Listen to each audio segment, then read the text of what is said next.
Okay, so like I mentioned, our webinar today is about co-designing better mental health with lived experience.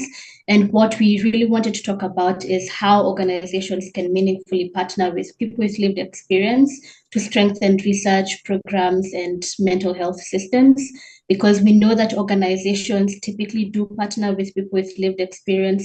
But the question we're trying to answer is, how do we do this in a way that is meaningful and in a way that actually gets the full breadth of experience from people with lived experience.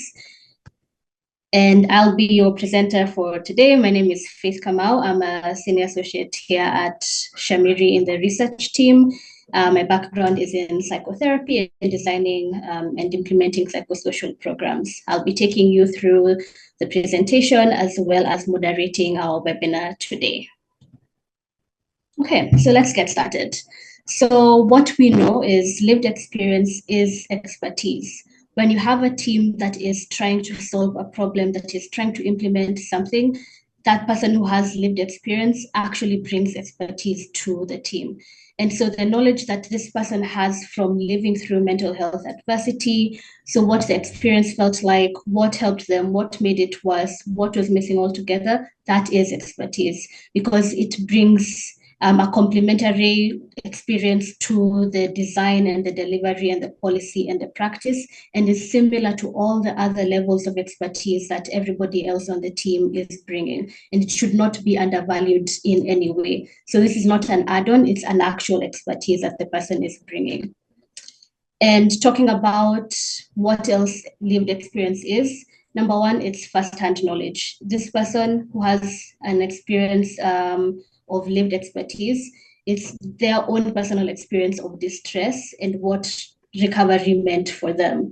And it's also a distinct form of evidence. It can answer the questions that data and clinical training cannot get. We can only get so much information from getting data and from getting clinical experience, but a person's own lived experience brings something that is richer to the table. And like I said, it complements the professional. So neither one is sufficient. Yes, we might not be able to get full information from the lived experience, but neither can we get full information from just collecting data. But what lived experience is not, it's not a case study, it's not just a story for somebody to tell and be collected that we can share as an example when you're doing research, when you're building a program. A person who has lived experience, they are not required to share their history in order to take part. They are only required to come forth and say that they are a person who has lived experience. And in terms of lived experience, because people are talking about what happened to them, they cannot be able to speak for a whole population or for a whole community. So you do need a broad range of lived experience. And you cannot just engage one person and say that, that's the extent of your engagement. And so when we talk about people with lived experience, as you might have noticed, it's pretty broad. So it can include people who have a personal experience of mental health, and this gives them knowledge that is relevant to improving the services, the programs, research, or policy. But they can also have different kinds of experience. It does not have to only be mental health. So if it is an experience of mental health, they can come forth with or without a formal diagnosis. When we're talking about a person with lived experience, they do not need to have gone to any clinician and gotten a diagnosis so that they can say that they're a person with lived experience. By virtue of them having experienced what they did, they qualify to be a PLE. So a PLE is just short form for person with lived experience or people with lived experience. So I will be using that as we're going along. And this could also be somebody who has tried or has used mental health services. This could be somebody who went through an experience, but now they're in recovery. But it could also be somebody who's still going through the experience that they're bringing to the table. And it could also be family members and carers whose lives have been shaped by a loved one's mental health. As you can see, there are different kinds of lived experience and people with lived experience, and we do not preclude what kind of experience you need to have had to be known as a person who has lived experience of a PLE.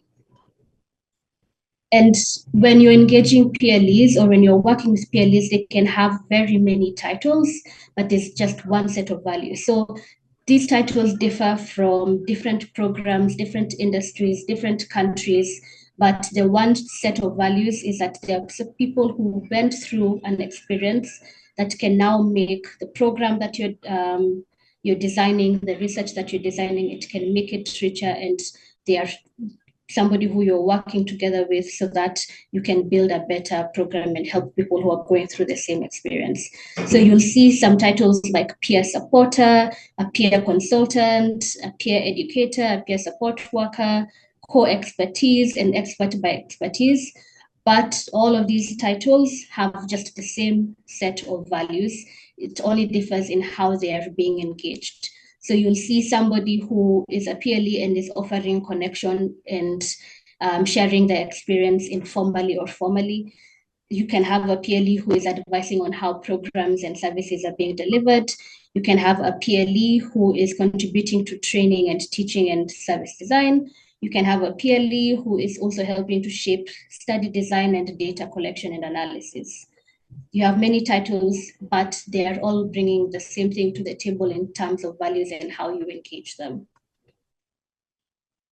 And so the important thing to note is involving PLEs changes what is getting built and who is using it.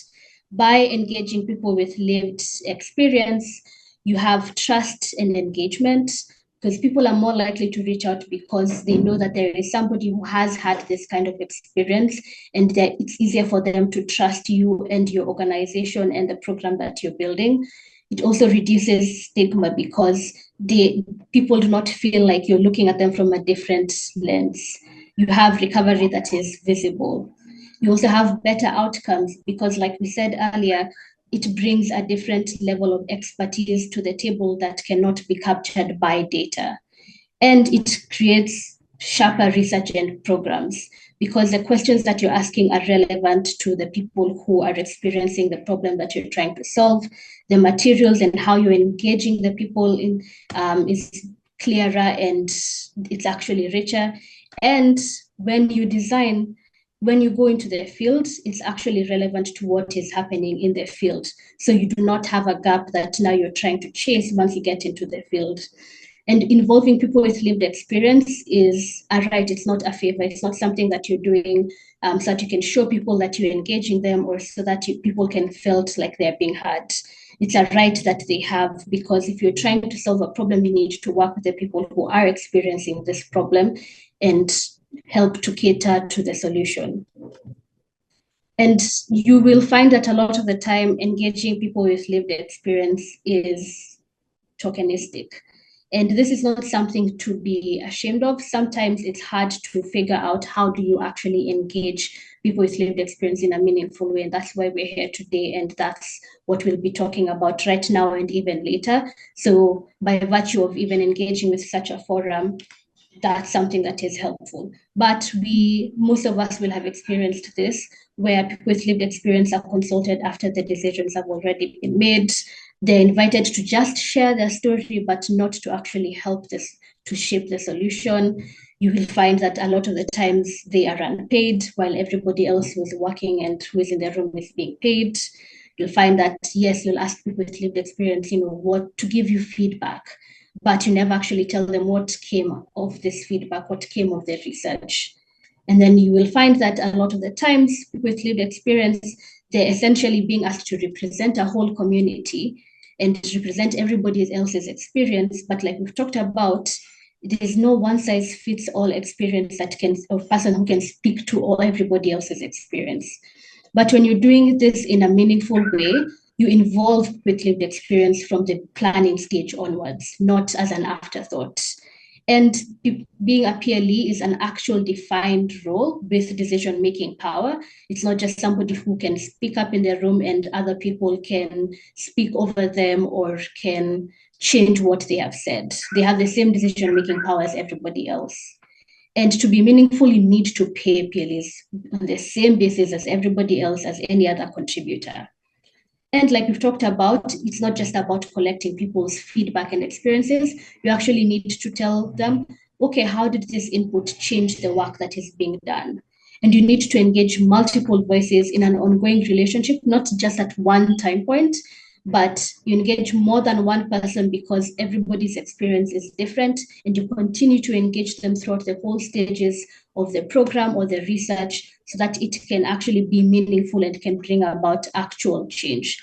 So do not use people with lived experience as a token to show people on the outside that, yes, we're engaging people with lived experience, because maybe it's become what is known as a shiny term so that you can say that your research is good, or because if you are an organization and you are getting funding now, you know that funders like when organizations work with people with lived experience, so you just put somebody there so that you can check a box. With lived experience and not a box to be checked. It's people who are adding to the solution that you are trying to create, the research that you're trying to do, and it has to be meaningful, not just for them, but also for you as you're trying to build your program or your research. And so in terms of principles that guide how we engage with people with lived experience, number one is respect and dignity. Like we said, this is expertise. So PLEs are colleagues, they're not subjects of your research. And if you're going to share somebody's story, you need their consent. Just because you have engaged them does not mean that you are free to share their story in any way that you want to. You need their consent and continuing consent if you're going to do something different from what you had already talked about. It needs to be transparent. So discuss how will the input be used, how will decisions be made. Do not have hidden agendas and try to use blanket consent, which we will talk about. There also needs to be confidentiality and boundaries. So if a person was willing to share their story last week, but you are having a different engagement and you want to engage them this week, it does not mean that you can force them to come and share their story. People have personal boundaries and you need to respect it.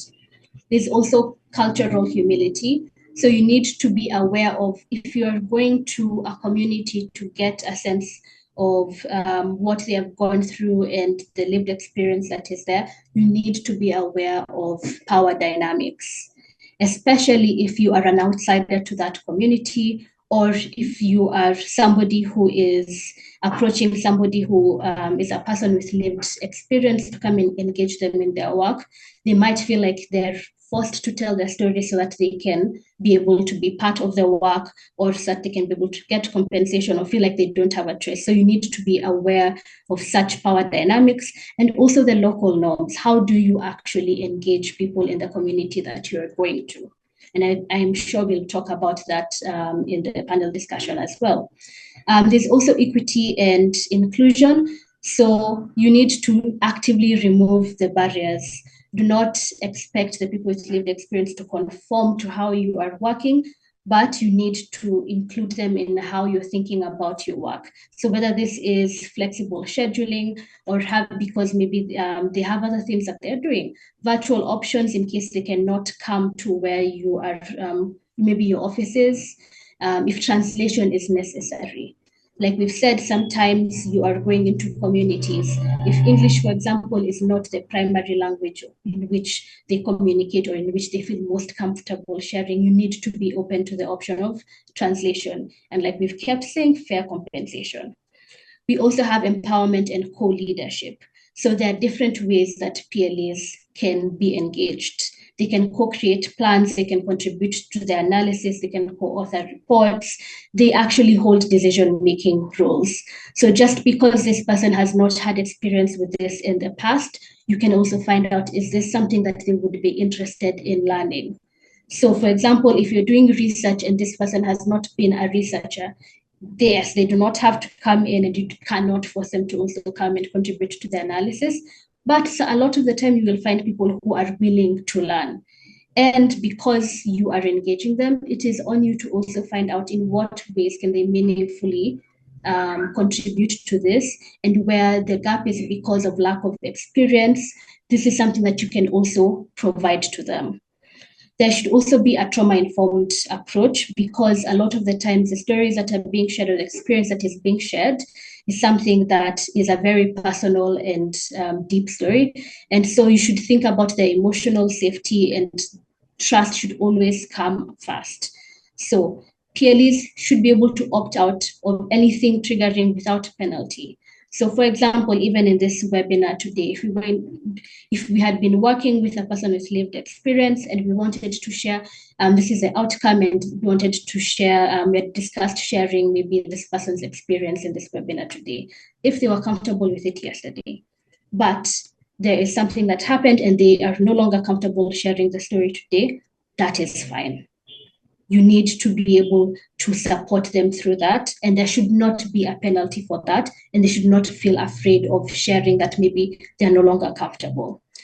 And then finally, collaboration and trust. We've been talking about trust throughout all of these principles, but it's you build trust by actions. So you need to follow through on the things that you talked about in the beginning, in the contributions. You need to follow through on everything that you had discussed with the PLEs. And so for us, I will give an example of some of the ways that this is done at Shamiri, just to help people to think about how they can engage PLEs in their work. So we have, you can have an advisory board.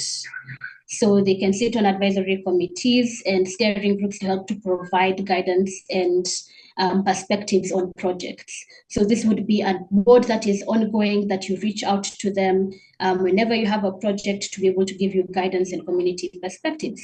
You can engage PLEs as peer assistant researchers and co-researchers and research assistants, and they can help to design the study, they can help to develop the materials, and we've actually found this to be a very good way of engaging people with lived experience, because sometimes you as the researcher or the program developer will overlook a lot of things and will make a lot of assumptions about the people on the ground that you're trying to engage. But in engaging PLEs to develop materials, it helps to close that gap.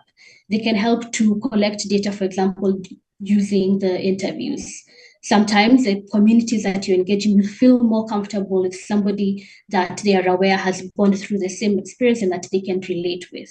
And they can also contribute to analysis. If this is not something they have done in the past, you can always give them a course to do, you can always engage them, you can teach them. They can also help to design the studies and collect data, but they can also deliver and co-facilitate interventions and workshops based on their lived experience. So these are the peer providers. And you will find that some of our lay providers at Shamiri are people who have lived experience, and they facilitate the interventions and they deliver the interventions. And they can also be dissemination partners. And this is something that we have done quite a bit. You will find that when we are disseminating our research and our outcomes, a lot of the times we do have people who have lived experience. They might have come to us as a fellow in the past, and they help to disseminate the work that we have shared and give the perspective as a person with lived experience on how the journey was and what could have been done better.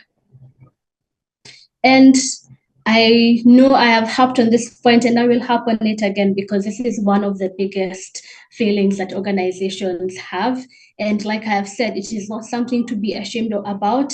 This is just something that has happened either out of not knowing, or because we engage people with lived experience too late.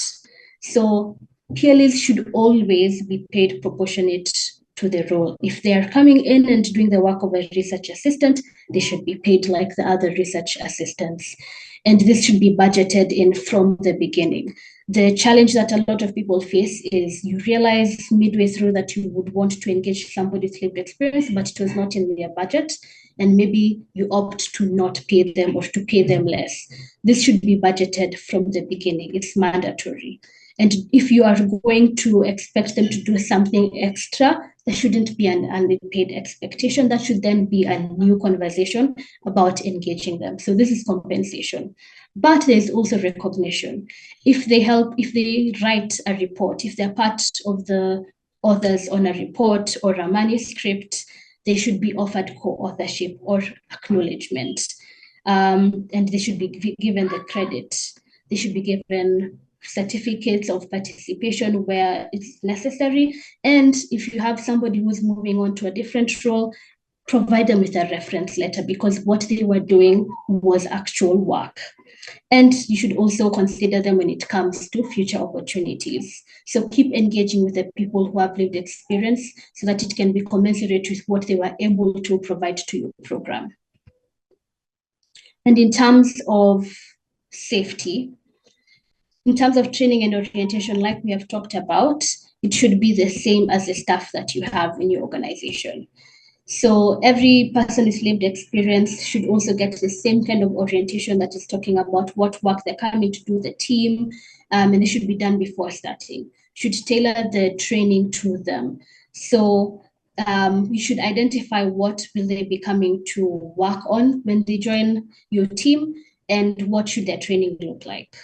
And what we found also works best is to have a buddy system so that they have somebody that they know they can go and they can talk to and they can engage in case this person has questions or just an easier way to engage with them so that you are accounting for some of the power dynamics that we had talked about.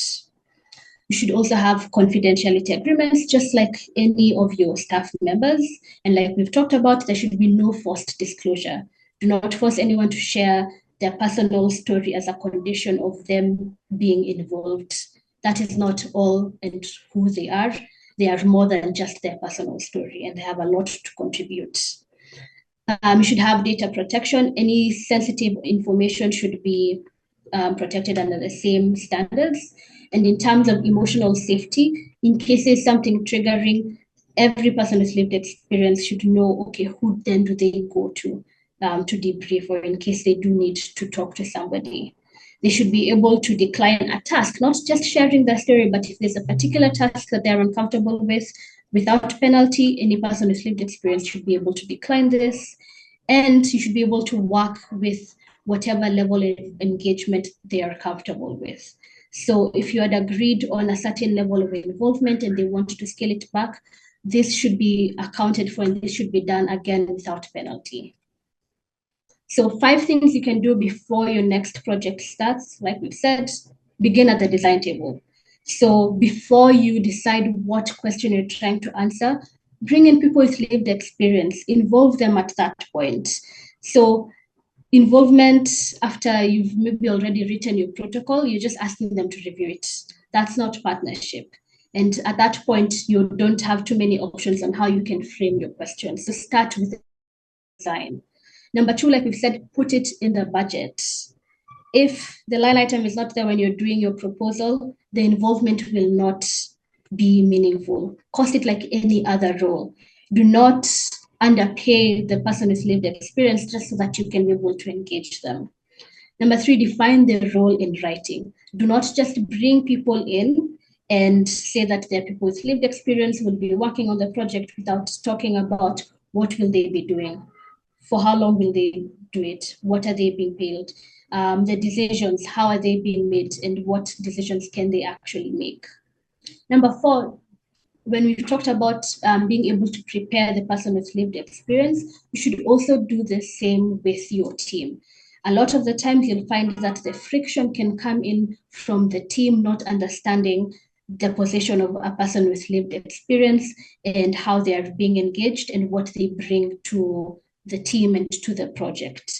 So you need to also prepare your team for this so that you don't have a situation where you, as maybe the team lead or the program lead, are happy to have the person with lived experience on board, and so it's a person with lived experience, but then they experience some issues with the other people on your team. So you should brief the team on the role, what it will involve, and also having plain language practice. So if this is research, people should avoid using unnecessary jargon and meet the people with lived experience where they are at and accommodate them.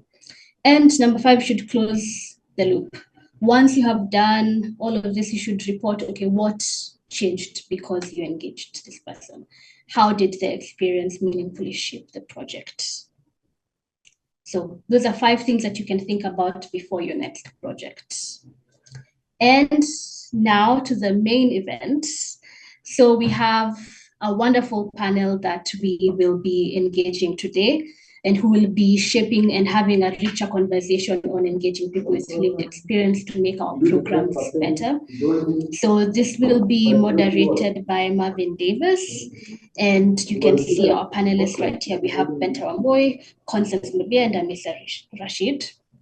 And Marvin works at Shamiri. He is a mental health professional and has a background in psychology with progressive experience spanning government, nonprofits, research, and community sectors.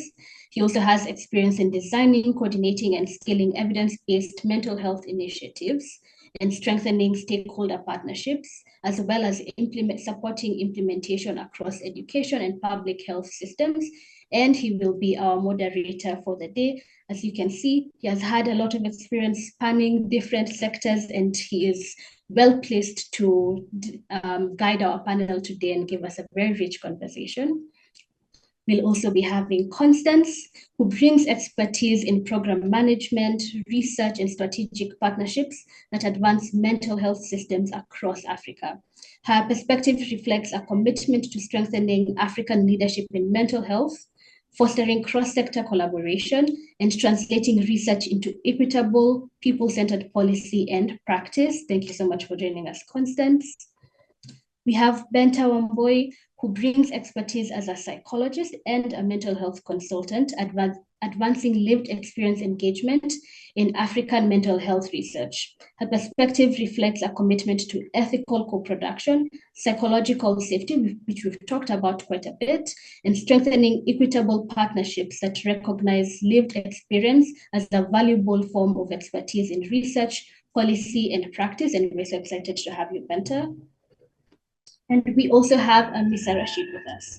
Amisa brings expertise as a neuropsychologist, a counseling psychologist, and as a founder and executive director of Nivishe Foundation. Her perspective reflects a commitment to expanding access to quality mental health care, advancing community-based interventions, and championing inclusive approaches that improve mental health and well-being. And thank you so much for joining us, Amisa. And so I will be turning this over to Marvin and our wonderful panelists to give us a wonderful conversation. Amazing, amazing. Thank you so much, Faith, for the wonderful bits that you've covered. It's been such a nice learning opportunity for all of us. I think even me on my end, I've been taking a few notes just with regards to the subject matter that we have on our table today. Everybody, I think it's been really, really amazing. Just give it up for Faith for the bit that you heard from her. I think you can put it in the chat in case there's something you've learned, maybe a reaction, just to keep the conversation moving. I think we are moving and cruising on well, and such a good job so far. Thank you for the wonderful introduction as well to the team. It's such an honor to be engaging with this audience just around the persons with lived experience conversation. I think this is something we don't take for granted, and I believe moving forward, it will be beyond even conversations. It will be beyond even just holding webinars and having that really impact as we pride ourselves as individuals that do the kind of work. I'll maybe just do a quick overview of what we've covered, and then just for purposes of individuals that maybe joined us late, so that you be at par, so that we don't leave you behind on anything that has been conversed about. Well, the structure of the webinar was such that we will have a presentation from Shamiri before we get into the panel discussion, which I believe is the flesh of this conversation. And I think Faith has done justice to just, cover up what perspective we see through this conversation, or maybe subject matter, as Shamiri instituted, and with regards to the kind of work that we do. Up until this point, I just want to pause and maybe put a quick note to each and everyone. If there's any case you're getting something that is new in terms of your perspective, or if there's a conversation that you feel needs to be had, please feel free to put it in the chat, because I believe part of the panel discussion will be just revolving around just co-creating. I believe when Faith was introducing this webinar to us, she mentioned co-creation. And how we see it is that we are not the custodian of all knowledge. We want to co-create with people that are closest to the problem, so that at the end of the day, we end up creating the real impact that we intend at the end of the day. I've just looked through the participant audience, and I've seen a lot of people that are already even in the space that have joined. I've seen a lot of folks that are in organizations that are dealing with, persons with lived experience conversation that are also here. And I believe this is the first step to, co-creating. As you see, through the marketing that you did, we were talking about, moving from stories to, partnerships. And that is the conversation we want to have today. We want to, engage in a meaningful way so that at the end of the day, like I said, it's not just about, having webinars and doing the conversation as a, day-to-day thing. We want to have the impact. Once again, thank you so much for joining. Thank you so much for listening into this conversation. Allow me to now jump into the next section to just, introduce the speakers before we get started. Um, the first speaker, the first panelist with us today, and I think once I just call out your name, you just unmute, maybe show who you are, and at least introduce yourself in a better way that you would introduce yourself. I think it's an elevator pitch for now. Interesting. So the first panel discussion speaker will be Constance Mabia. I don't know if you're in a position to speak, so that you just unmute and introduce yourself to the audience before we get started. Good morning, everyone. My name is Constance Mabia. I am an empowered person with lived experience, currently working at Science for Africa Foundation as the program associate at the Mental Health Research and Development Department. I am also a lived experience consultant and youth liaison, and also a mentor at AIDS Mental Health. And I'm looking forward to this impactful conversation. Awesome. Thank you so much. Everybody give it up for Constance for that wonderful introduction. Thank you, Constance, for that. The next panelist is Benta. Benta, if you're in a position to speak, kindly just unmute and introduce yourself.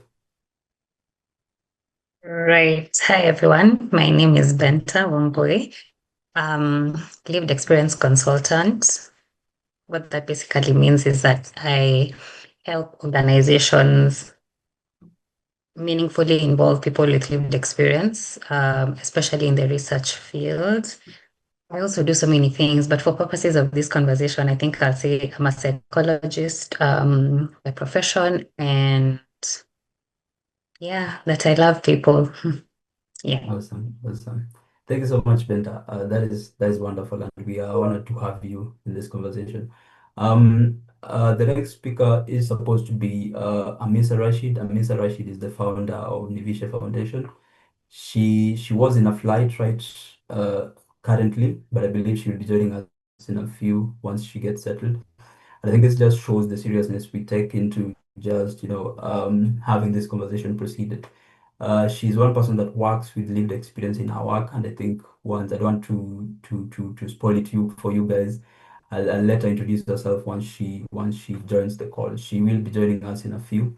We just want to give her time to at least settle down. But I believe if you've been to the mental health space, you might have interacted with Nivisha Foundation and what she does with her team, which is quite incredible and very, very commendable. We hope she gets to join us in time before we finish. Anyway, I think we'll just jump into the conversation now, and I'll be shooting you a few questions that we've picked from the type of work that we've had, and maybe if there's anything that will have been left out that the audience feel like needs to be addressed, or maybe a question that you feel needs to be addressed even to the general public, just feel free to put it in the chat. We'll be coordinating on just addressing that. And the first question will go to Constance. Given the type of work that you do, my question to you would be, you have been both a recipient of mental health support and a co-author of peer-reviewed, research in the work that you do.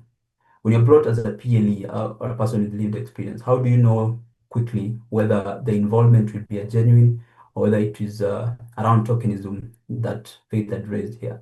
And what would you tell an organization to do, for example, or stop doing to change that signal? Constance. Thank you for the amazing question.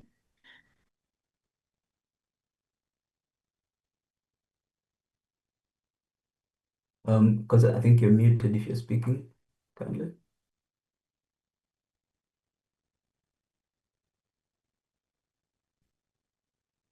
Oh, sorry, I'm in a noisy background. I hope I am audible. Yeah, you're okay. First of all, two things that I would like to highlight. When you are talking about lived experience, there are two very important things we have to understand. For the longest time, we have been adopting westernized frameworks in Africa or in the global south. One thing that we have to go back to the drawing board is to understand what exactly does lived experience mean in an African setup and in a way that is impactful to us. Secondly, we are going to have all of these conversations for the longest time, but if we do not go back to the basics and understand what exactly lived experience is, we will be talking about this until 2030, and also understanding the importance of having policymakers in these conversations as well, so that we do not develop frameworks, think about policies, and we are not engaging them from the beginning. That was just a point to note. One of the first things I look for is whether I am invited into the conversation early enough to influence decisions rather than being asked to validate decisions that have already been made. Genuine involvement means my perspective shapes the process and not just the final product. And this was one of the points that was brought out in Faith Kamau's presentation that was really clear. I think one of the biggest funders for mental health research is Wellcome, and Wellcome are very genuine or intentional about engagement of persons with lived experience. That's why you'll find so many people panicking. We have to involve persons with lived experience in this proposal so that they can go to the proposal and say, we have involved persons with lived experience, yet they were not even budgeted for.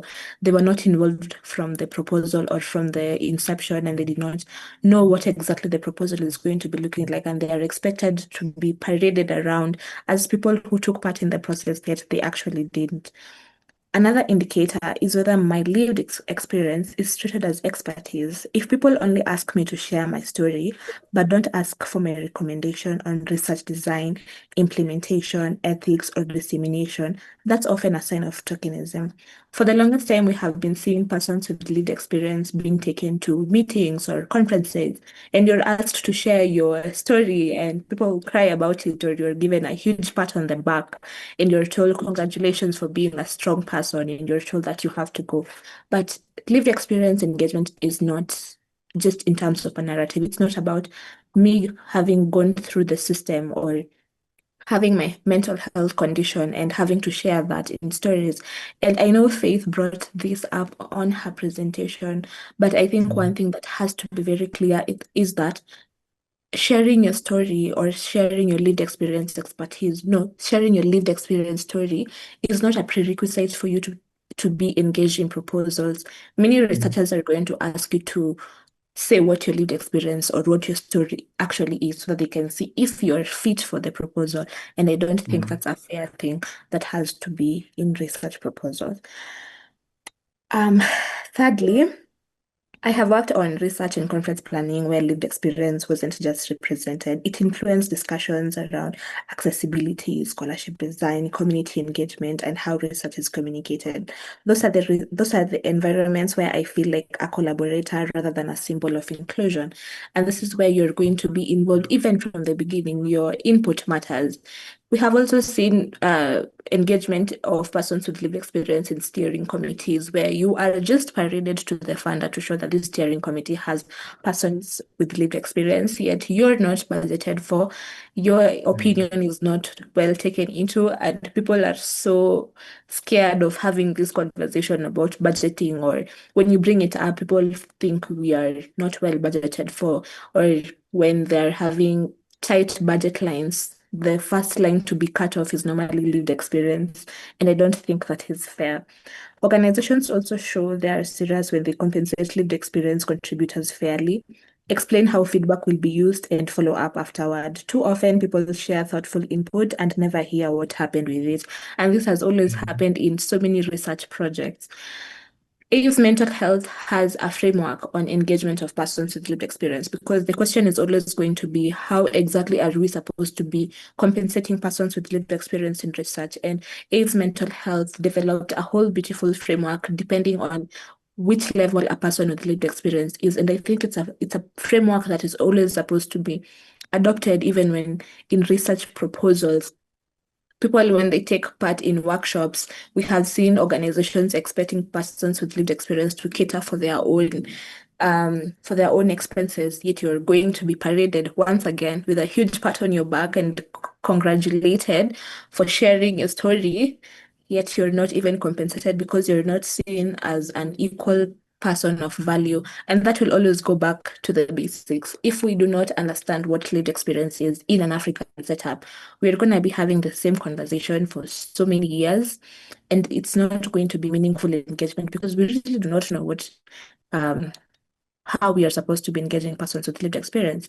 And if we do not know how we are going to be engaging them, then whose work is this really for that is being funded by different partners? Amazing, amazing. I think you're really intriguing and you're going deep into this conversation in a manner that is really needed. And I believe this has even been influenced by the experience you've had in the space. And I think it's really important for us to, listen in keenly. And yeah, thanks so much, Constance, for, putting that to light. I believe we are picking one or two things from that. Maybe just a follow-up around what you discussed already. At what point, maybe if you had highlighted this just in terms of just, letting it out in an appropriate manner, or maybe in a clear manner, so that if maybe I'm one person that wants to get involved in, PLE work, and maybe through my experience, it could be somebody in the audience, and they still don't know what, the landscape looks like. Because you see, sometimes you get into a field and you're a little bit vague in terms of just, going around, how to do things. The question would be what is that moment in collaboration where you know that an organization is actually, listening when it comes to this conversation, or rather going through, motions. We've had instances, and I believe through the experience and the kind of work you've been doing, I believe even some of us, this is something you've seen quite evidently. What would you say into that, Constance? Thank you, Marvin. I will know an organization is listening when I see my Mm, feedback is reflected in their work. It doesn't mean every suggestion is accepted. That is totally mm, okay. But someone explains why decisions were made and acknowledges the contribution. The biggest sign mm, is when my role evolves from consultation to partnership and where I am trusted to help solve problems rather than simply represent my lived experience. And this is where I was saying that lived experience is not just narrative. And of course, we want to see our decisions reflected even mm, in this work. We have seen so many persons who've lived experience putting so much work into research proposals, but they're not mm, even going to be acknowledged for their work. Nobody is going to mention that they did this, and that is not how work is supposed to be done. So I'm going mm, to really emphasize that feedback has to be reflected in the work. When I give my suggestions, I really want to see it being reflected in the work that I have put all the effort into. mm. Awesome. I think thanks again for sharing that light. I'll maybe bring Benta into the loop in terms of just, keeping up with this conversation. Benta, my question to you would be at your current workstation, with mental health data prize, and I believe the kind of work you've been doing. I think I've been looking through what conversations you've been having through these conferences as well. Mm, what do you think, for example, in terms of just the kind of work that you do, needs to be operationalized when it comes to, PLE work, for example, and in terms of just involvement inside, formal research? Because you see, most of these organizations deal with a lot of research, and I think Faith had also highlighted this with the slides that she was presenting, and in terms of just the lens that Shamiri sees it, in terms of just operationalizing that involvement and engaging, PLE into research work. What are your thoughts around that? And maybe the experience you can also share with us. Yeah. So I think first off, it starts with conversation because there Mm, needs to be understanding on both sides, not just on the researcher's side, but also on the PLE side on why their mm, involvement is important. So operationalizing begins with a conversation so that parties, even funders, and all parties involved understand why lived experience engagement is important. And then with conversation comes capacity building. So capacity needs to be built on the side of the researchers to know how to involve people with lived experience. And part of my experience through the mental health data prize has been that when the researchers were given the grant, they didn't really understand what having a person with lived experience on the team meant. So some of them, for a lot of them actually, it was tokenistic. And for anyone who's on here and does not understand what we mean when we say tokenistic, that just means a practice where you're ticking a box so that you can say, oh, the funder required a person with lived experience. Okay, we'll just get someone and then, not really plan to involve them. So yeah, a lot of it was tokenistic from the start. So we needed to let or build capacity with the researchers to understand why having them was important, and also build capacity with people with lived experience to understand why their perspective is important and why their insights are important in research, and also so that they contribute confidently. So with capacity building also means that we had to change a lot of definitions, which was part of operationalizing. We came to learn that yes, there are people with lived experience, but once we build capacity in people with lived experience for them to actually engage in research, then they become experts by experience. And that's just one example, but operationalizing also meant refining our definition of things so that, it's a smooth process of involving people with lived experience. And then, of course, there are now the technicalities of like having budget lines for people with lived experience. So that is not just a second thought, it's actually planned for from inception.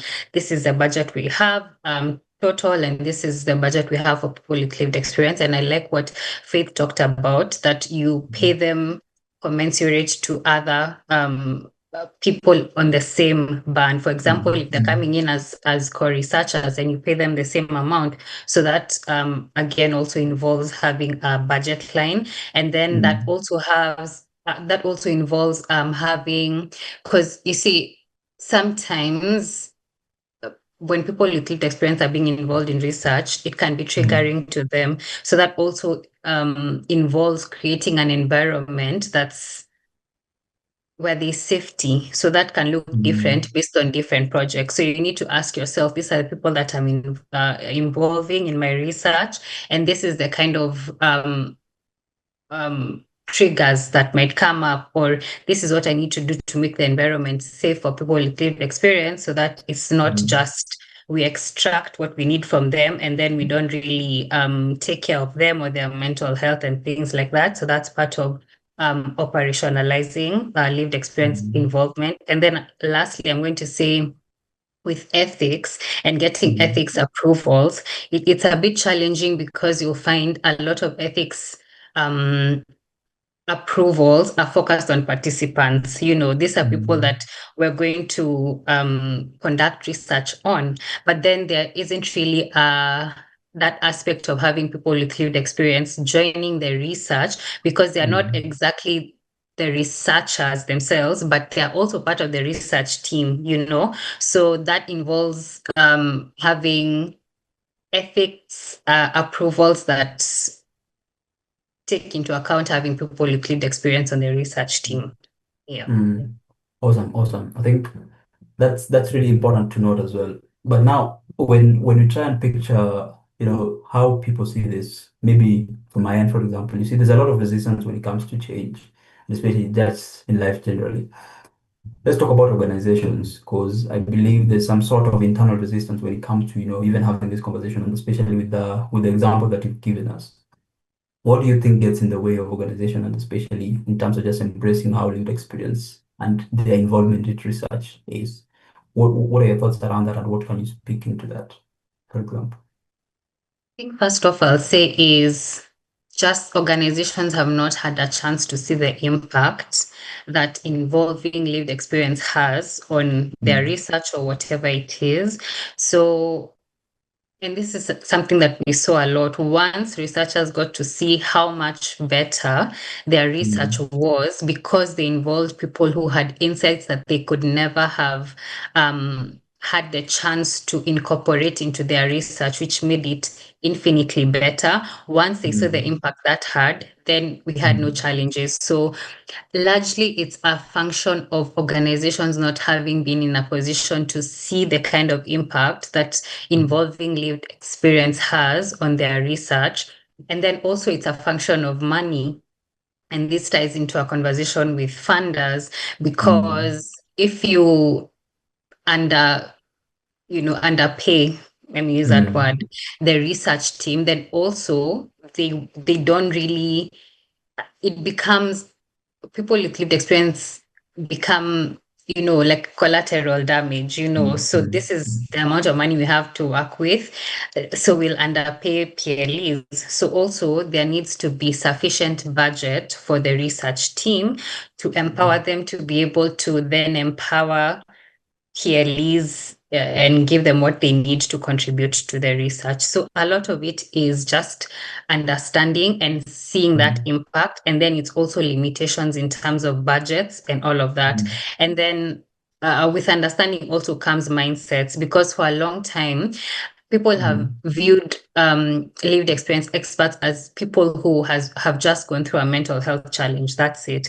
But then we've come to a place now, and which is why I said, definitions are important. We've come to a place where we've seen that you can actually build capacity in PLEs for them to actually know how to contribute to the research cycle, whether that's in setting priorities or in analysis. This is where they come in, and there's specific training for that. And we're hoping to share that training manual once we're done working on it. So once the research team get to see that involving PLEs is not just, oh, the person went through an issue, hence, this is why they're coming in, but to actually see that they have expertise in contributing to the research, then that would help a lot in kind of like reducing that resistance. Interesting.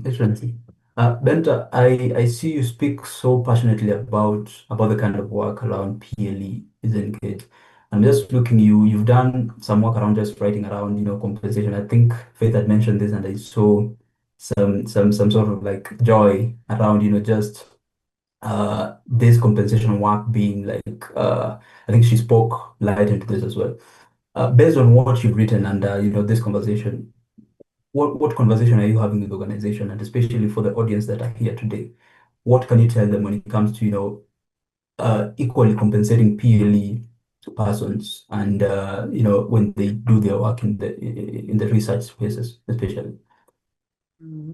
So, and I like how Faith put it, you need to compensate PLEs commensurate with, the titles that they're holding. If they're coming in, for example, as a steering committee, how much typically are steering committee members paid? Pay them that, not less than that. If they're coming in as core researchers, pay them as you would a researcher, because they are a researcher bringing in insights that from my work I've seen, I guarantee you will not find elsewhere. So pay them commensurate with the value that they're bringing in. And let me say also that sometimes this won't always work. Like having this conversation with organizations sometimes doesn't always work. And maybe I'm preempting a question you would have asked, but let me say that sometimes we need to take the conversation higher. And what I mean by that is, number one, empowering PLEs for them to understand the value they bring in, so that, and it's the same as, let me say, employment dynamics. If I understand the value I bring in, if an employer offers me X amount, I'll be like, no, that doesn't really align with the value that I bring in. So that involves empowering PLEs for them to understand the impact that they bring in, and just creating a space where they can converse with one another. Because one thing we saw was some PLEs in the project had rate cards, which was surprising to other PLEs, because they were like, oh my gosh, you mean I can actually create a rate card for my services?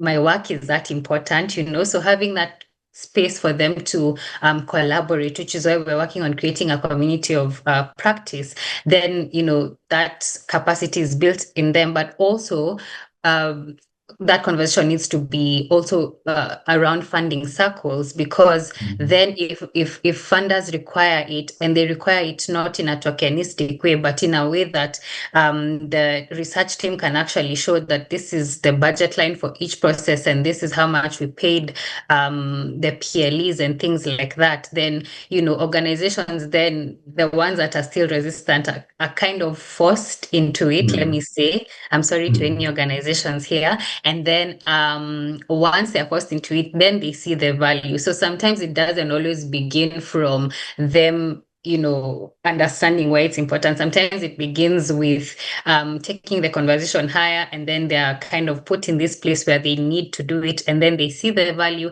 and then they become the ones championing it. So yeah. Awesome. Thanks so much, Benta. I'll jump back to Constance and just try to sort of like do justice, and especially just trying and combine these two bits with the experience that you have.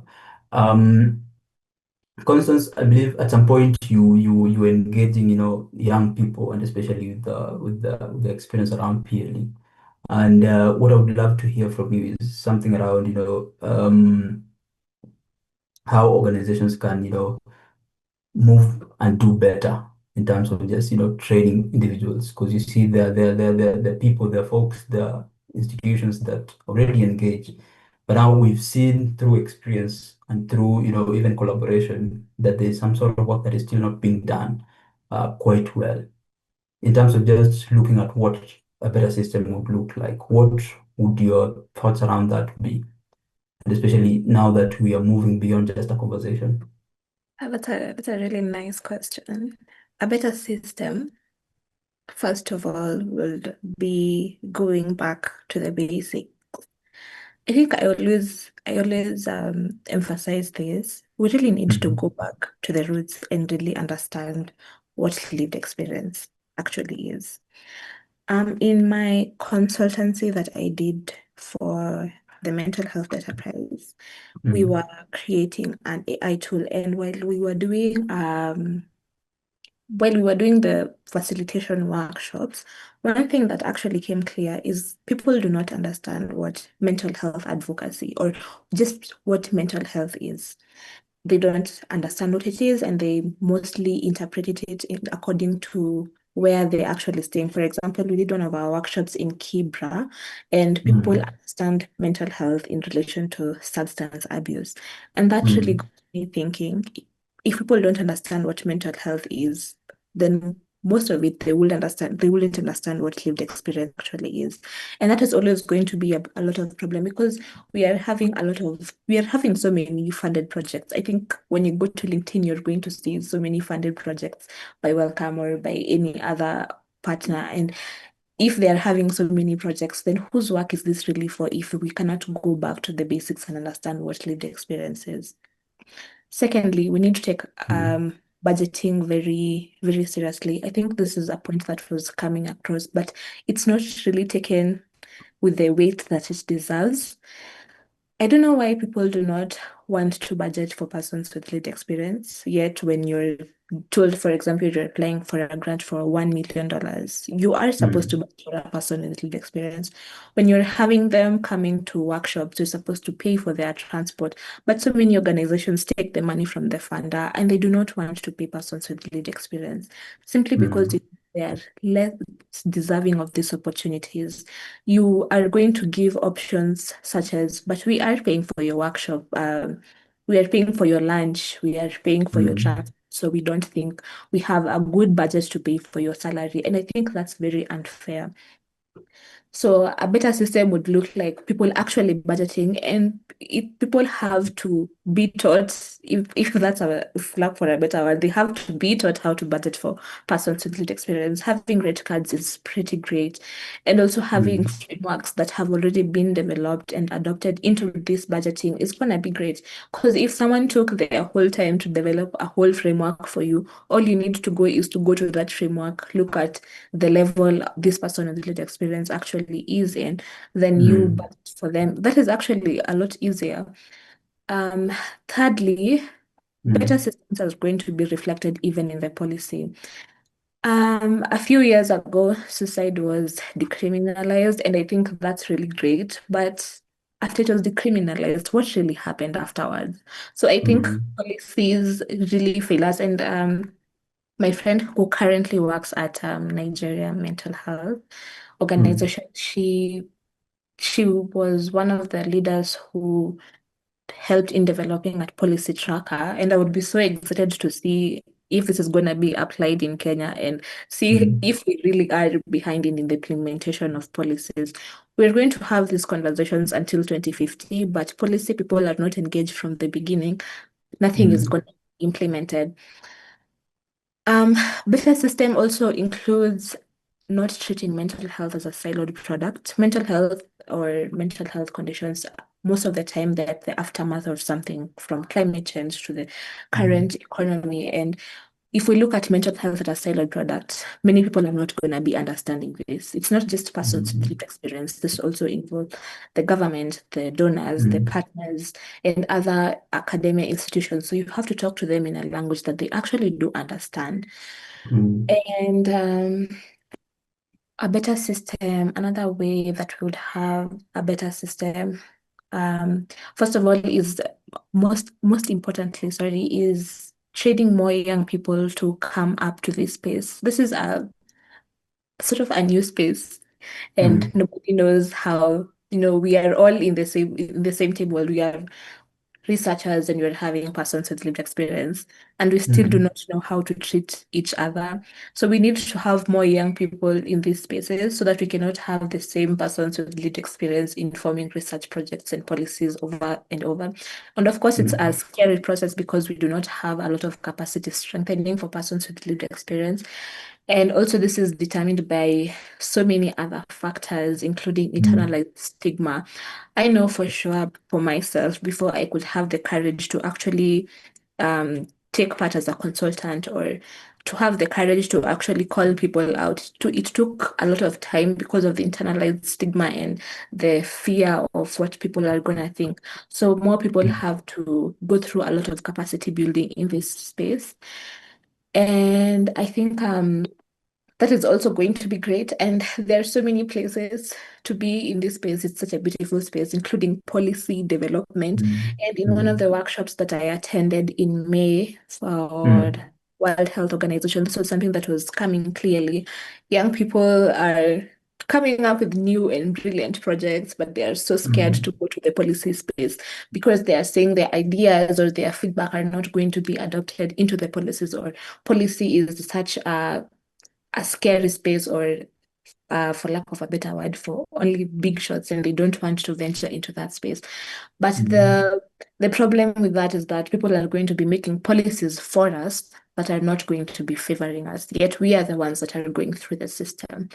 And if we do not have policies that are favoring us, it's going to beat all the work that we are putting into this and all the energy and all the effort. Awesome. Thank you so much, Constance. I think you've spoken so highly around that question. Thank you so much. A lot of appreciation so far for that.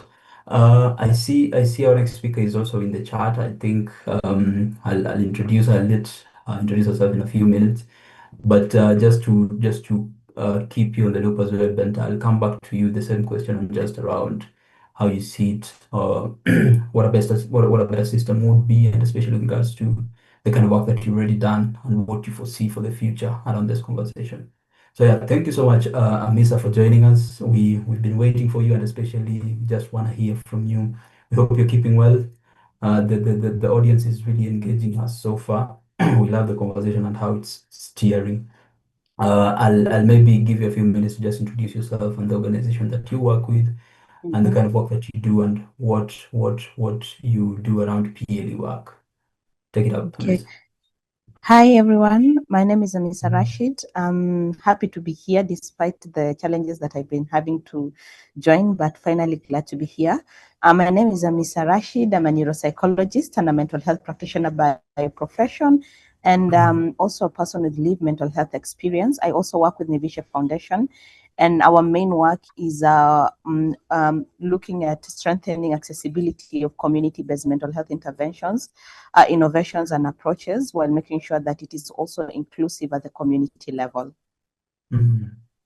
Awesome. Yeah. Thank you so much for that. I believe the audience are happy to have you here today. Mhm. We've engaged the panelists so far, and I think I'll just let you in with one question to just help you Mhm. also settle in and also share your perspective as well. Um, Nivisha works with the individuals that are closest to the problem, and when it Mhm. comes to involvement, they are Mhm. the ones at risk in terms of just getting involved in this conversation, for example, and Mhm. especially when we want to create impact. What do you Mhm. think is one thing, or maybe some of the things that need to change when it comes to, extending that invite to people that are closest to the problem, and especially now that you're talking about persons with lived experience? Okay. I think one of the key things, I can just start by giving an example so that at least we get a clear idea of what access looks like, especially to the people at the community. When you're talking about mental health language is actually English, right? And I'm sure even for this invite, only the people who have mental health language and vocabulary and literacy, who are able to understand terminologies like lived experience, or even if they are not able to understand, at least they have that language of English to be able to put 1+1 together, right? So, and these informations are shared on platforms like LinkedIn, emails, and all these kind of things. So that means that it's only a specific group of people who have this access to information, right? And it is, I'm not going to fault us because this is what we have, the card that we are meant to, we have been given to deal with. But the question is, when we are thinking about access and bringing people from the community and just looking at it from that perspective, how are we making sure that we are even using platforms that can be accessible to them? If somebody in the community is not able to understand lived mental health experience, for instance, and they have mental health experience, then also the question of how many people who gets to decide lived experience. Do I have to be diagnosed at the hospital so that I can be able to know that I have lived experience? Or just because I know myself, I know the challenges that I've gone through, I can be able to say this and this and this. I can be able to say, yes, I have lived experience, but it is not this. So it is also like, it's as if we are just waiting for somebody has already made up what lived experience is and who belongs to this and which language is supposed to be used. And when that is done, then it leaves the people at the community level who may have or need this necessary support to lack it in essence, because it is not in their language, it is not in literacy level or even understanding level, and it's not in the platform that people at the community level are able to access such kind of knowledge and information. And also when it comes to even lived experience, like there's a lot of stigma, first of all, around mental health to begin with. So even before we even got to lived experience, a lot of people may have lived experience, but because of the existing stigma around mental health, we are not able to look at it. So, and I think this is a conversation I've also been having with my team, is when you're speaking about lived experience, why are we not having lived experience? We always look at lived experience from main mental illnesses or mood disorders like bipolar, depression, anxiety, right? So when you're talking about, it's so hard to find somebody from Africa, from Kenya, who has any like a psychosis or schizophrenia and just say that they have lived experience because of that. And also we can't blame them because of the stigma attached to it as well. So we can probably say lived experience. I have a lived experience of, let's say I'm a neurotypical, but having and even be extended grace, right? But if somebody comes and they say they have a lived experience of, let's say, bipolar, or they have lived experience of those mental illnesses that really require support and really require support and grace, we don't really give the communities or the people this real support. So they even don't even come out. So even if we package the message very well and take it to them, they won't identify with this because they've not taken, we as a society have not enabled them to be able to express or set conditions necessary for people with lived experience to be able to work into it. And then finally, when you're talking about that, we're looking at it from the perspective of how many people also violate the aspect of lived experience, which makes it hard for the people with the really lived experience to be able to live with it. I can give an example. I've had cases in my practice whereby a lot of people will threaten, somebody will use suicidality and say, I will end somebody's life if they don't love me back or something of the sort. So when you see people saying, or I will end my life if you don't do this and this and this, so we are using it as a sort of threat or something like that. But there are people who really, really are going through that, and they really need all the compassion, the grace, the support because of that condition. But because it has been used in something else, it has been used for threat, it has been used for other things, the necessary support of the people who really need it is actually minimized. So we generalize everybody and say, oh, they're just pretending, or they're just doing this. And then one of the key things when you are looking, finally, when you're looking about lived experience at the community level and how we access looks like for them, one of the key thing is cultural sensitivity. We cannot dispute the fact that religion plays a big role in our African community. So we cannot have like lived experience without religious leaders or spiritual leaders or whichever leaders that people believe in. For instance, in our case at Nivishe, we wanted to have 2 years ago, we were looking at psychosis, and we did a study and figured out that a lot of imams, sheikhs, pastors, immediately somebody comes with signs and symptoms of psychosis, they start praying for them.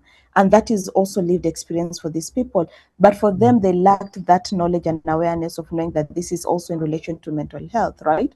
So we train them to be able to say, yes, I can pray for you, but you need mental health support. So how do we make sure that even if we are thinking of lived experience, we don't remove it from the communities that people belong in, but rather bringing all together?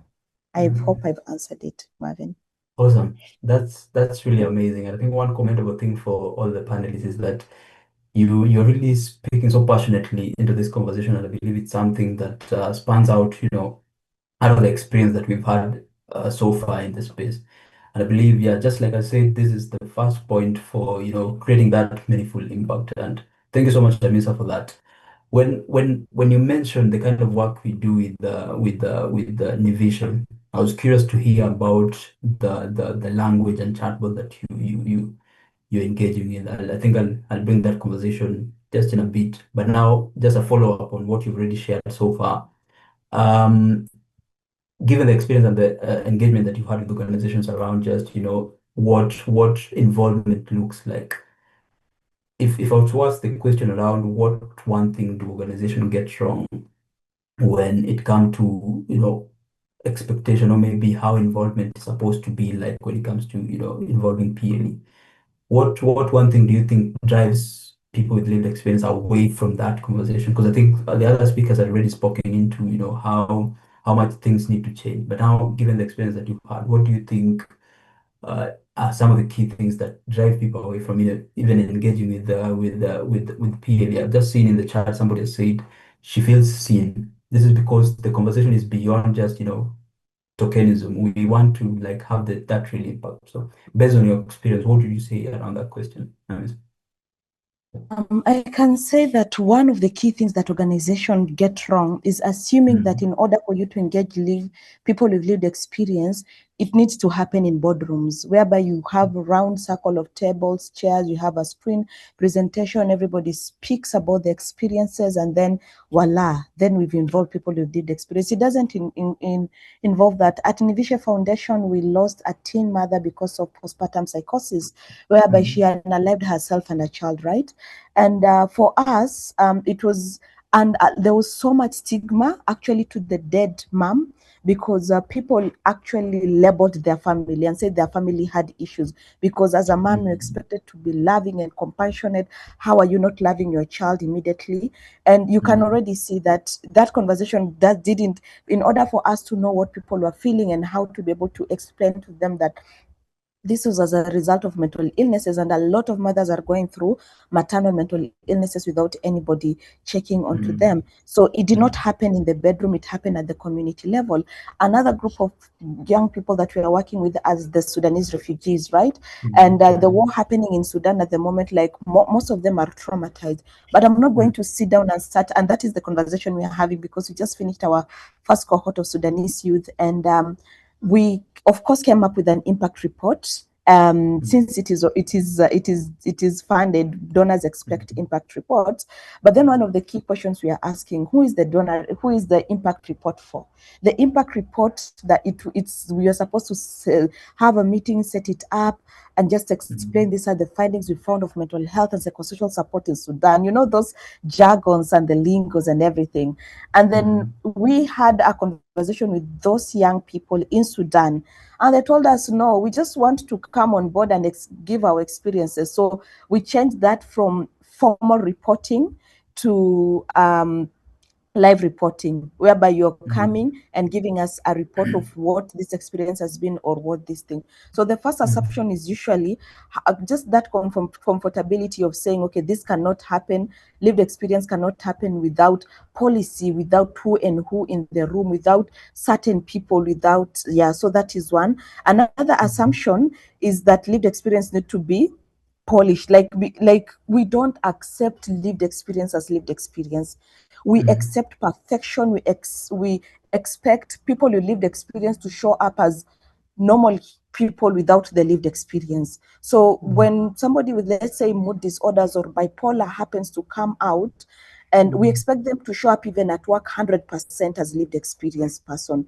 So even in meetings we are happening, we do not consider some aspect that they may be able to make them delay. So and then when it comes also to that, we want people with lived experience to perform in which sense? We want them to become advocates, public speakers, researchers, and all. We don't want them to just be. We just want them, if you're a lived experience person, you need to be able to speak. Yes, they need to speak for other people who lived experience, but most of the time it re-traumatizes them as well. So what is that cut that will make sure that if we engage in people with lived experience, is with dignity and intentionally understanding lived experience, not it just coming from papers, and expecting it with its messiness, and just allowing people with lived experience to be as they come and hold space for them. So we are not going to, yeah. And then finally, I think many organizations assume that participation is just a single event. And I remember when we were having this conversation, Marvin, I asked you, what is the aftermath? Because I feel like a lot of people just assume it's just participation in a webinar, participators are as this and this in this project, participator as like just that aspect, but they don't know that it is an ongoing relationship. I cannot just come to you as one person with lived experience and just give you this and then that's the end of it. It is a relationship that you're supposed to build, because what usually happen in this space is that we invite people at the end of a project to validate decisions that have already been made, not by them, and just to tick the box. And then that there's that genuineness in co-designing, which actually involves them from the problem to the implementation. So I think a lot of organizations really have to like step up and see lived experience, not just a thing of you come and do it. And then finally, I think this is what I've also experienced, is when I sit at a lot of advisory boards that involves lived experiences. And I think one of the key things is you tell people who lived experience what to do. Like you tell them, this is a project we're supposed to do, and your work will be to attend meetings, advisory meetings. And my research clearly says that I need to collect this data.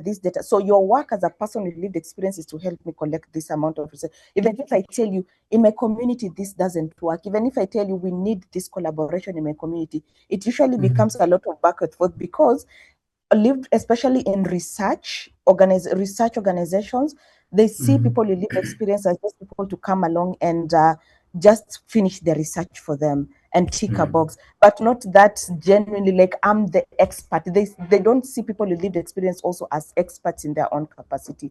So how can you also see them not just as people to tag along, or rather see us not as just people to tag along, but people who have lived expertise to offer, and we know what we bring to the table. Awesome, really awesome, Amisa. Thank you so much for raising that to light. One key thing I think you brought out is that involvement aspect, because it's very key. And as much as we want to involve PLEs in this conversation and even co-creation, it's not a matter of telling them what to do. I believe those that are closest to the problems know the particular solution. I think there's a story just for purposes of reinforcing what you've already said, around a gentleman who was given a tender by a government to go dig some borehole in an arid area, because it was such that women in that region used to walk long distance to go fetch water, 10 to 20 kilometers away from their homes. And now when this gentleman came to build the boreholes there, it ended up that they were not using the boreholes. And you see, they thought that they knew what they were doing was right for the community. I think this speaks to even the PLE involvement. We don't need to tell them what to do. We need to co-create with them, so that if our intention is to have that impact, we do have the impact that speaks to what issues people are experiencing in that particular community, and even a target population. Thank you so much, Amisa. That is really wonderfully placed. I just want to put one final question to you before we start wrapping it up, and around the conversation and engagement you've had with your organization. I believe Nivisha has reached PLE through community radios, the chatbot that you're talking about, and I believe it's like culturally oriented. It's Swahili trained. It has you've even reached individuals through in-person spaces, and government through policy committees. Like you said, you sit in a lot of tables when it comes to engaging this conversation. But now, when you're deciding a new way that involves people, what decision do you make about format, for example, language, for example, setting, which is a very key thing, and even what should organizations stop assuming about PLE involvement conversations? So maybe, yeah. Okay, thank you for that. Mhm. I think one of the key things that you are using is one of the key things that we use at Nivisha Foundation that initially started is especially during COVID, that really gave us a milestone, and to get to world reach was the use of community radio stations. And community radio stations meant that we had some of our Nivisha fellows who had direct access to their community radio station and access Nivisha Foundation as well.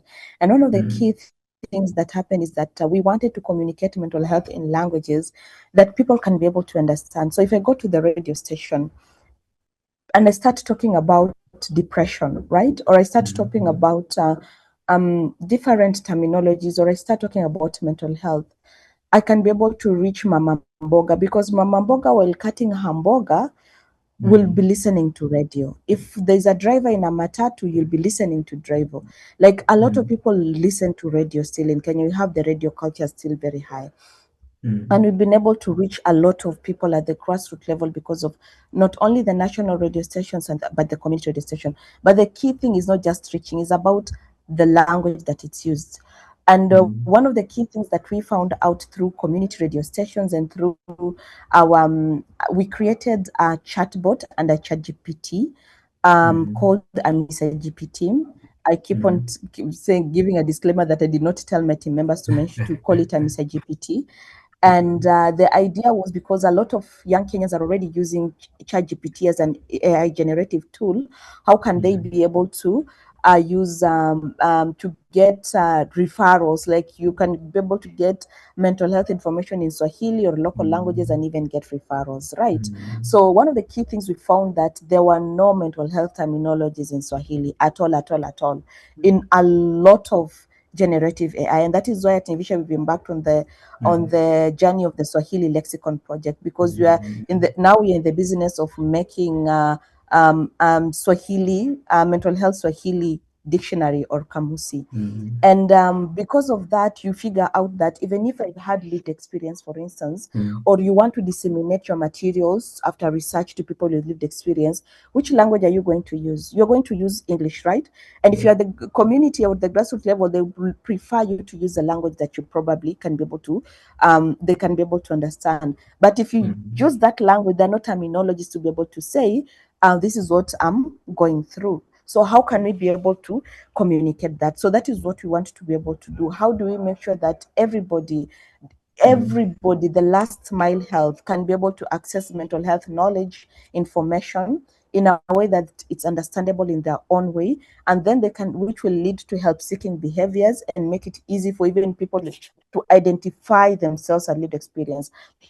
When we had community radio stations, and let's say I come on board and talk about postpartum depression, a lot of mothers will identify it. If I just say postpartum depression, nobody know, like even those of us who are educated or are in the mental health space would really need to go and search and figure out what that is. But when I start breaking it down, this is what it means, this is the signs and symptoms in just a local language, very easily, a lot of people are able to say, yes, I went through that. So that means that we are able to get more people even to know what lived experience looks like for them because of that aspect, like the availability and the accessibility of using language as a mental health infrastructure to make sure that we have a lot of access to people. And then another thing that I have been able to learn is that when you're talking about even language, it's not even mostly around translating the language, right?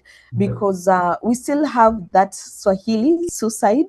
We don't say to move from a better language, you move from a criminal language, which is attempt suicide, like attempt a crime, attempt something. So we are moving from attempting suicide and using more dignified words. But in Swahili, how does that look like? It's hard because that means we'll have to do direct translation. I'll maybe just go back with one final question that I had for you, Benta, around what a better system looks like. And then we'll also give chance to Amisa to also tell us what that looks like on her end, and especially with around what this conversation is. And maybe if you're in the audience and this conversation is speaking to your heart, you can as well just share what a better system would look like on your end, and especially with regards to the kind of work that you do, what you foresee. And I believe we have a purpose in this life to also make this place a better place for somebody that is coming after us. So yeah, Benta, take it up. I truly hope I've understood your question.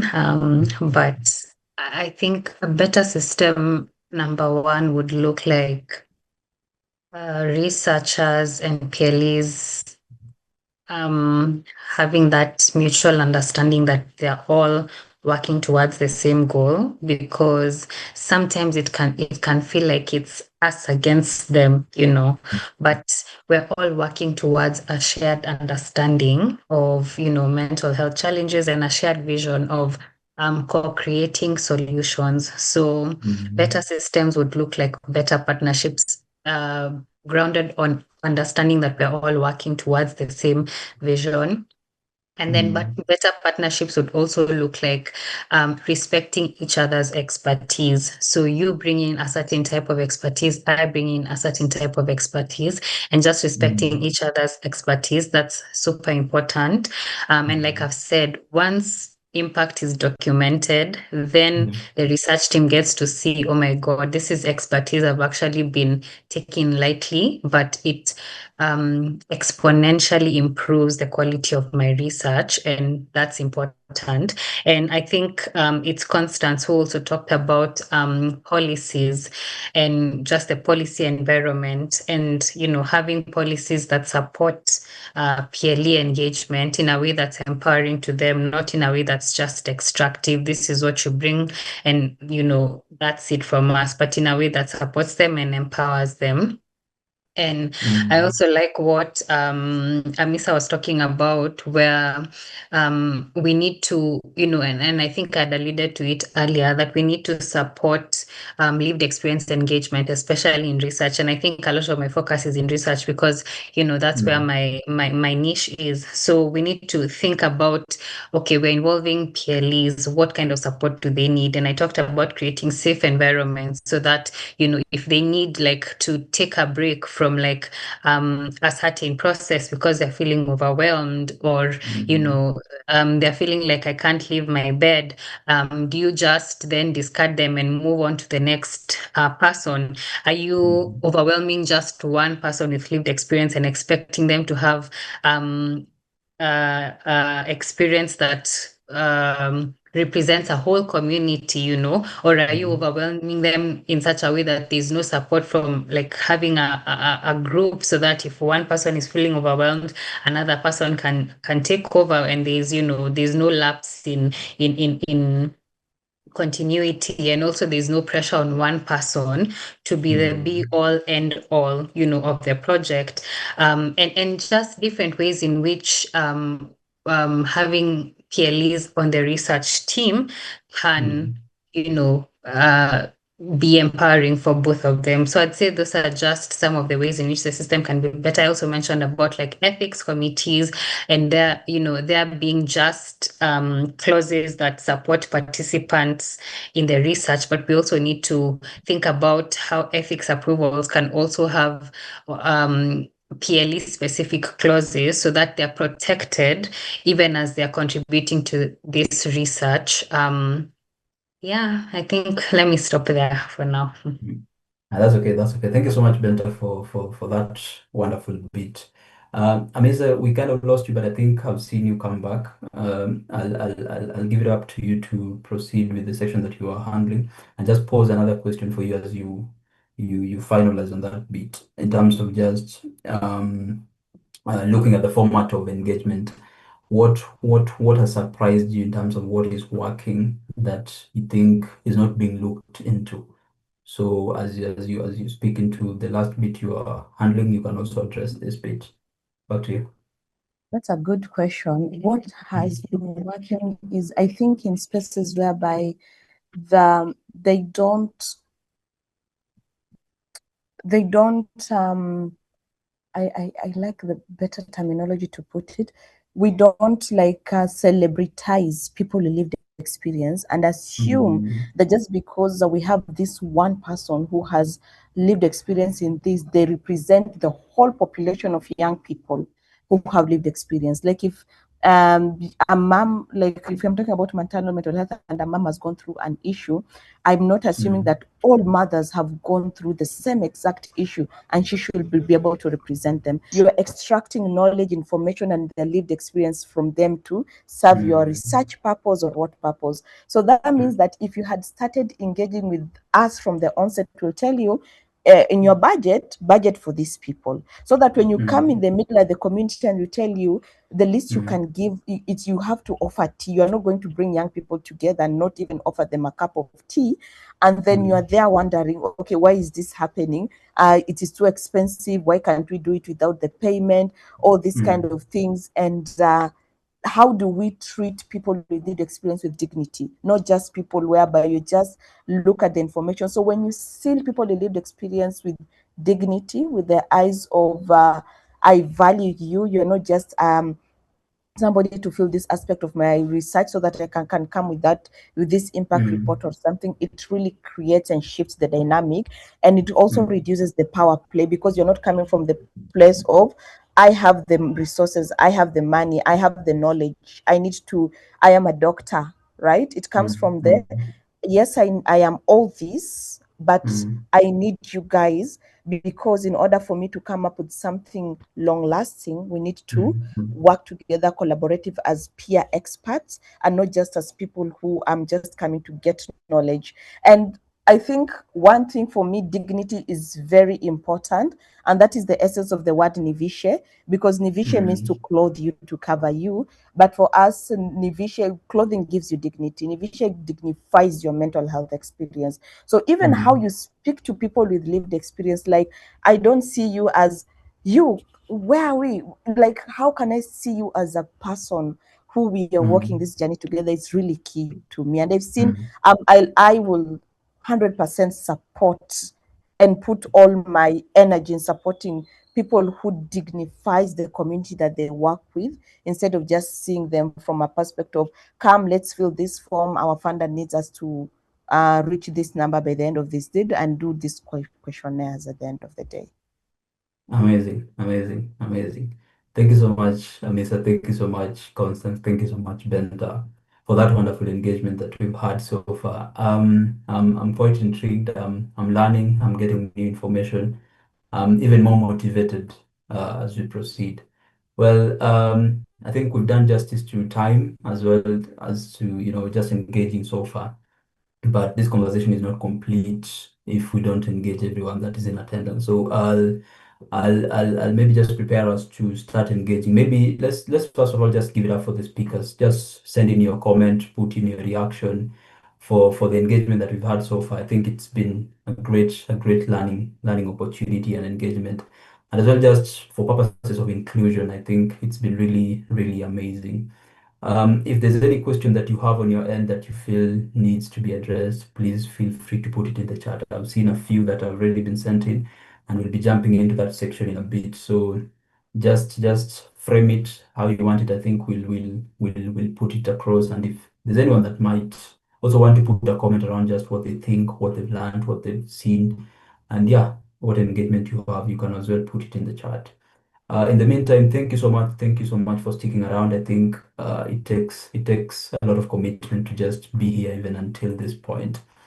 I'll maybe pause and ask if Christine is with us so that we check if there are any questions that needs to be put across for the panelists, or maybe if there's a comment that needs to be given a shout out. I think it's really important for us to engage at that point. But honestly, thank you so much for staying up to this point. Christine, let me pass it to you. I don't know if you're in a position to speak. And it's good to see our good friends from Tinada as well. Christine, thank you for the opportunity. I just thought it wise to unmute and ask the question straight. Okay. Yes, the conversation is really nice, and I'm loving the fact that we are all agreeing on one thing, that integrity. Now, my question is this. Sometimes there is an organization, they want to do a research or they want to do a project, right? But you find that their funding, when they try to check their funding and how they are going to even show integrity to the participant, some kind of it limits them. So in that scenario, I'm just asking, what can they do to strike a balance between maintaining, the resources that is needed to make their project successful, and also at the same time maintaining the integrity of the participants? Yeah, that's my question. Awesome. Thank you so much, Christine. Thank you so much for that question. I believe this is addressed to the speakers, and maybe I'll just pause it. I don't want to point anyone to this question, but if you feel like there's something you want to comment on that, you can go ahead. So I don't know, Christine, should we pick all the questions first and then proceed to answering them, or should we answer each of them one by one? It's just okay. Awesome. Thank you. I don't know if Amisa, Benta, or Asi Benta is ready. Maybe Constance, you can also chime in as well. Thanks. Yeah. Right, maybe I could go first. And I think those are challenges for sure that teams do face quite a lot. But I'd say number one, ensure that you're paying them commensurate with other like people on the same level. Like, for example, if they're researchers, don't pay the PLE who's a core researcher less than other researchers in the team. So a way that you can ensure integrity is to ensure that you're paying them commensurate with other people that are doing similar work. That's super important. And then also something that's important is ensuring that you cater for their involvement in the research. So, for example, if you are having people that you need to maybe, for example, conduct research on, let me just put it like that, ensure that you are catering for their transportation, catering for, those things, so that they don't have to go back into their own pockets to participate in the research. So if you're involving them as part of the research team, ensure that you pay them commensurate. And then if they're being involved as participants, ensure that you cater at least for the yeah, the monies that they need to participate in the research, and maybe the rest of the panel can contribute. Awesome, awesome. I think I can add to it kidogo. Sure. One of the thing again is if always this happens when people are not part of the inception. It was just like an organization would come, we see this grant works, we want to write for it, let's implement if we get the money. But if there's that intentionality of making sure we've engaged with you before, at least you're able to know this is how I can be able to balance from the onset. If this budget comes, this is what I can be able to do. And it totally makes sense because I'm not expecting like everybody to have the same amount of resources to be able to support the attendance of the person of who they want to work with and support and get data from. But the aspect is how do we make sure that if you've involved me from the beginning and you tell me we want to write a grant and this is what we're expecting, what I like, even if whatever comes, I'm not going to I know how I can be able to support you with the people in my community, because it's very easy to know that compared to you just coming and say this is what I want to be able to do. So I'll keep on insisting. Maybe it hasn't answered the question, but I usually say that before we even reach there, how do we make sure that we intentionally involve all the people who are going to be part of our data collection and whatnot, are people who lived experience from the onset and not just when we want to implement it. Awesome. Thank you so much, Amisa. Constance, do you want to comment on that? Okay, thank you. So as I mentioned on the chat, we are having a regional mental health conference in 29th to 30th September. And the main target are people with lived experience. And we are just, because we have worked with a number of them and it might be an overwhelming number, because we want them also that day to be their day for the 2 days activity. So we are just thinking around how best can we, if maybe there's a tool or if there's some of the question we can develop so that we know how many people can just share. All of them will participate, but how many people can just be given opportunity to be the panelists and speakers just to share their story. So I wanted guidance from you and just learn from your side on how best we can go about it so that we are able to streamline our intervention in a better way. Thank you. Amazing. Thank you, Janetix. I see Benta and Amisa are ready for this, so I'll leave it up to you guys to comment before I go, and maybe Constance as well. Yeah. Yeah, I wanted to answer this as I finalize my point on the meeting. I think one of the key things you can be able to look is what are the existing already groups of people doing or organization. And by organization, I don't mean to establish institutions. I mean that people who are organized and supporting people with lived experience. And one that I've been working with so clearly and I know of as our Safe Haven Wellness. I know Nadra is in the call. Safe Haven Wellness usually bring people who lived experience, and they have 3 tracks of trauma, mood disorders, and other tracks, and they work with experts, lived experience experts, because they're that and mental health experts to be able to support. So they're already coexisting organization of people supporting each other with as people in lived experience. So how can you be able to tap into that? Because I know several, I just wanted to mention Nadra because I know of the work that they do very well. I've been part of it. I know how they're supporting everyone. And the thing I like about them is that it is not just geared for youth with lived experience. It is for older people with lived experience who were later on diagnosed with mental illnesses or mental health issues later on in life, and they're trying to figure out how do we support each other within a community. So my suggestion would be tap into already existing networks or organizations of people supporting people with lived experience and then be able to pick it from there. Awesome. All right. I think you can also comment on this, Benta, and then Constance. I think that might be the last question we're answering from the audience if there's none. Also stick to time. All right, you can go ahead. I see Genetics, you're still raising a hand. I don't know whether this is for now, but yeah, you can go ahead, Yeah. Benta. Yeah, I just wanted to maybe ask also Amina to share something. How do we group caregivers to be part of people with lived experience? Caregivers are totally different with unless they're caregivers with lived experience. So let's say if I'm caregiving of a child who has a lived experience and I have the lived experience, then let's say it. But it's mostly caregivers need their own mental health support compared to people with lived experience. It's like a good example is when you're engaging with the persons with disability. Caregivers of persons with disabilities don't go through the same program, but for them they really need more support and more care on how they can be able to extend energy and resources and support to the person with lived experience or the person with disability or whichever thing. So they are totally different categories. So it is like you engage with them depending on what they're bringing. Even I know it's hard because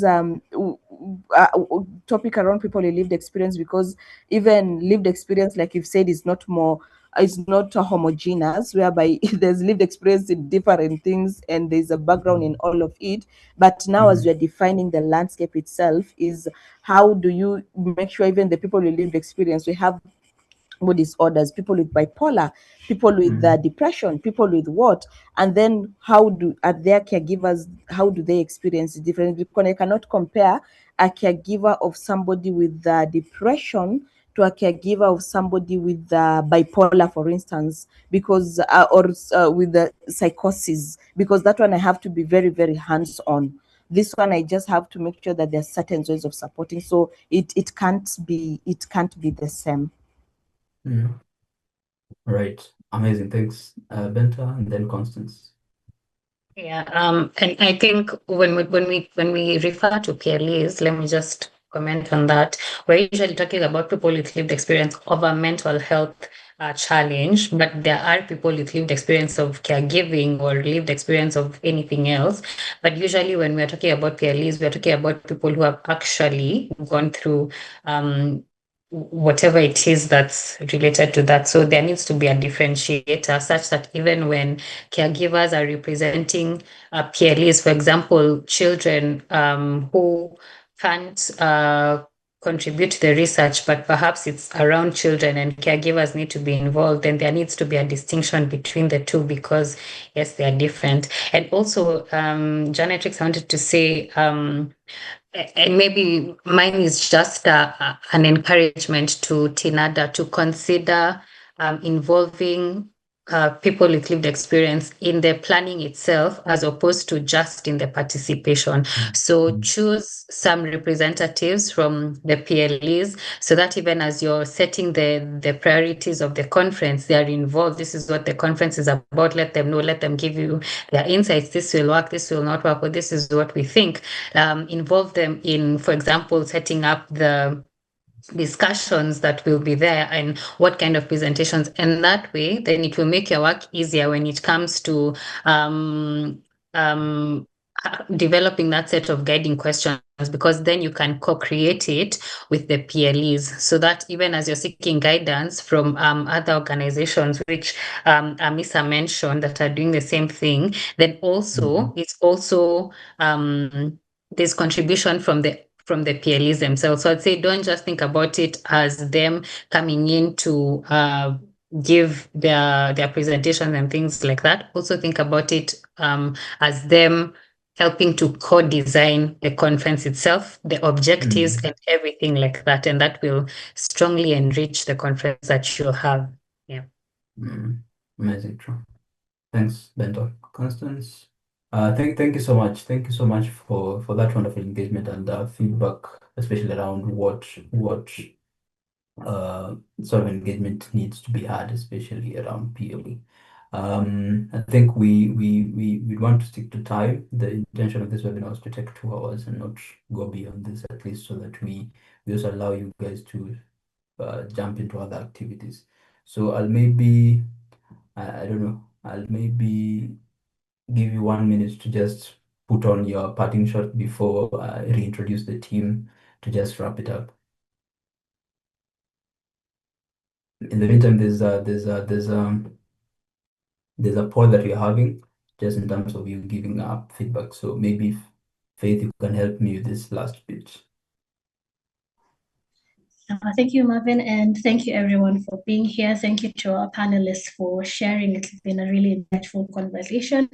And I'm sure, as we talked about, it's the first of many. So this was just introductory, but we hope to have more engagements and even deeper engagements. As we are concluding, you will see that there is a poll that has been shared. So if everybody could take just a few minutes to share, to fill in the poll, that would really help us to make our conversations richer and to ensure that we know how to better improve the webinars that we have. But yeah, as we talk about that, I would like to say thank you to everybody who has attended. It's been really great for the organizations that are here, and in the spirit of something that we talked about not just having a one-off conversation that doesn't end up anywhere. For the organizations that are here, if you have any questions and if you're having any trouble in terms of trying to engage people with lived experience in your organization, we would encourage you to reach out so that we can put you in touch with people who can help you to enrich the conversations and the engagement that you're having with people with lived experience. And if you are a person with lived experience, and I've seen this in the comments as well, feel free to reach out if you need any support in terms of how you're being engaged or want to know how you can get involved in building solutions to help you and people who have experienced the same things as you. Yeah, so if that's all from me. If we could take maybe just 30 seconds to complete the poll, that will help to build and shape the next webinars that we'll be having. And to, I think, answer a question that was in the chat, yes, we will be sharing the materials from this on YouTube, and also we will be letting you know via email about the materials and any other engagements that we will be having. If any questions come up, I think Marvin has put our emails in the chat. Feel free to reach out to us. But other than that, thank you everybody for attending, and we hope to see you during the next webinar.